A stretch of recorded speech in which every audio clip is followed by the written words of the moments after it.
Question number 1.20 देखिए क्या कहता है question. Point charge causes an electric flux -1 × 10⁻³ newton metre square per coulomb. तो फ्लक्स की जो हमको वैल्यू गिवन है that is -1 × 10⁻³ newton metre square per coulomb. ठीक है जी। To pass through a spherical Gaussian surface of radius 10 centimetre. भाई यहाँ पर एक समझिए एक गॉसियन सरफेस है जिसका रेडियस हमको दे रखा है 10 centimetre. Now this is the value of R. Now centred on the charge, इसका मतलब ये है कि इस सेंटर पॉइंट पे हमारा चार्ज रखा हुआ है Q।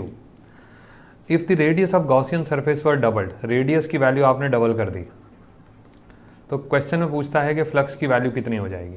भाई फ्लक्स की वैल्यू रेडियस के ऊपर निर्भर करती है क्या? नहीं करती।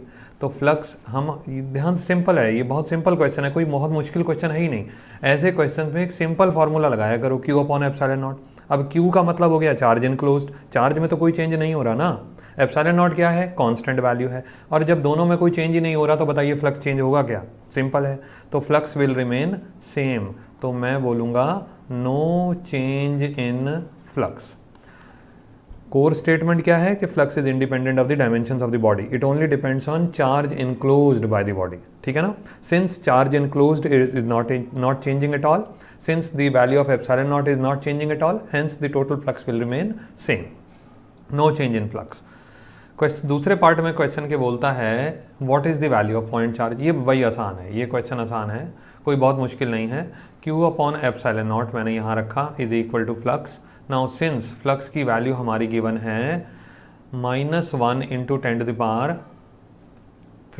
यहाँ देखिए, यहाँ मैंने लगा दिया Q is equal to flux into ε0।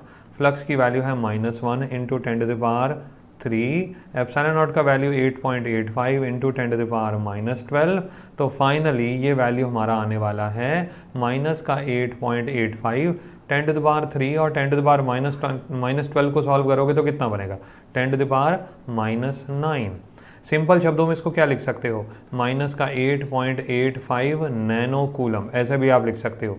या तो छोड़ दो -8.85 × 10⁻−9 कूलम, और या फिर 10⁻−9 को आप लिख दो नैनो। ठीक है ना। होपफुली क्वेश्चन आपको अच्छे तरीके से समझ आ गया होगा।